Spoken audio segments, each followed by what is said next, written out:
প্রিয় কৃষিপ্রেমী সবারই তো ব্যক্তিবর্গ যারা আমার ভিডিওটি দেখছেন সবাইকে চাষি পরিবারের পক্ষ থেকে জানাচ্ছি আন্তরিক অভিনন্দন এবং শুভেচ্ছা। আসসালামু আলাইকুম, আদাব। আজকে আপনাদেরকে দেখাবো কিভাবে ক্যাকটাস জাতীয় ফুল গাছের কাটিং থেকে খুব সহজে চারা উৎপাদন করা যায়। ক্যামেরাতে দেখছেন একটা ক্যাকটাস গাছ, টবের ভিতরে রয়েছে গাছটি। আমি এই গাছ থেকে আগেও অনেক চারা তৈরি করেছি। এই যে দেখতে পাচ্ছেন কাটা, এখান থেকে কেটে আমি চারা তৈরি করেছি এবং এখনও কিছু ডাল আছে যে ডাল থেকে বেশ কিছু সুন্দর ফুল বের হয়েছে। দেখুন অনেক সুন্দর কিন্তু ফুলগুলো।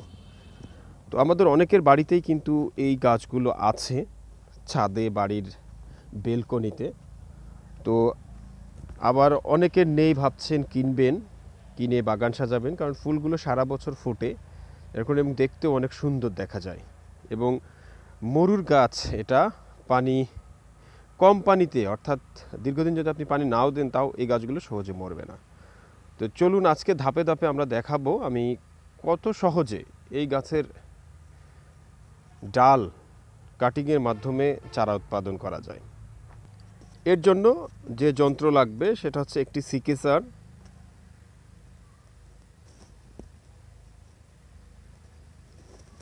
একটা কলম, চাকু। এখানে দেখতে পাচ্ছেন অ্যালোভেরা গাছ, সাথে আমি একটা অ্যালোভেরার ডাল নিলাম। এর সাথে আমার আরেকটা হরমোন ব্যবহার হবে, সেটা হচ্ছে যে দারুচিনি গুঁড়া। এই দুটা হচ্ছে প্রাকৃতিক রুট হরমোন হিসেবে কাজ করে। এরপর আমি এই গাছ থেকে একটা ডাল কাটবো, যে ডাল থেকে আমি চারা উৎপাদন করব। ডাল কাটার জন্য এই সিকেচার ব্যবহার করতে হবে। আমি এই ডালটি কাটছি। এই যে আমি দেখাচ্ছি, একটি বড় প্রায় 1.5 ফিট উচ্চতার ডাল। আমি ঠিক 10 ইঞ্চি পরিমাণ করে ডালটি কেটে নিলাম। এই যে দেখুন, আমি 10 ইঞ্চি পরিমাণ করে ডালটি কেটে নিলাম।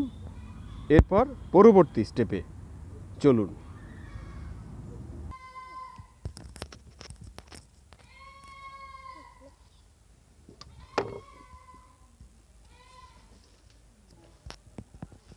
এই যে আমি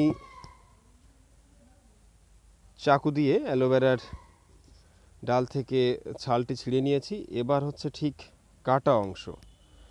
আমি এখান থেকে কাটা অংশে অ্যালোভেরার এই যে শ্লেষার মতো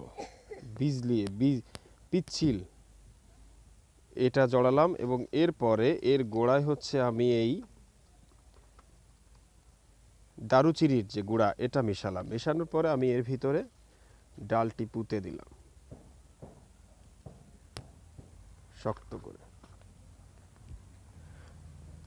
পুঁতে দেওয়ার পরে এর গোড়ায় আমি হালকা করে একটু পানি দিয়ে দিলাম। এরপর এটা কিছুদিন ছায়াযুক্ত স্থানে রেখে দিতে হবে। কিছু পানি দিয়েছি, পানি দেওয়ার পরে আমি এখানে রেখে দিলাম। এভাবে 20 দিন রেখে দিলে এগুলো বেঁচে যাবে। অনেক সময় পাতা পড়েও যেতে পারে, নাও পড়তে পারে, পড়ে গেলেও নতুন পাতা বের হবে এবং একটা সুস্থ সুন্দর গাছ হবে। যেহেতু ভিডিওটা আমি শীতের মৌসুমে তৈরি করলাম, আপনি মার্চের দিক থেকে শুরু করে এই কাটিংগুলো করতে পারেন। তবে এর আগে আমি যে কাটিংগুলো করেছি সেগুলো আপনাদের দেখাবো, চলুন। এই যে দেখুন, এই কাটিংগুলো আমি আগেই করেছিলাম ক্যাকটাসের। এখানে এছাড়াও টগরের রঙনের কাটিং করা আছে। এই যে দেখতে পাচ্ছেন, এখানে আমি ক্যাকটাসের কাটিংগুলো করেছিলাম, এগুলো বেঁচে গেছে। তো ভিডিওটি আশা করি ভালো লেগেছে এবং এই পদ্ধতিতে আপনি করলে আপনি বাড়িতেই, আপনার ছাদেই এই গাছগুলোর বৃদ্ধি ঘটাতে পারবেন এবং খুব সহজে। ধন্যবাদ, ভালো থাকবেন এবং আমাদের ভিডিওটি ভালো লাগলে চ্যানেলটি সাবস্ক্রাইব করবেন, শেয়ার করবেন।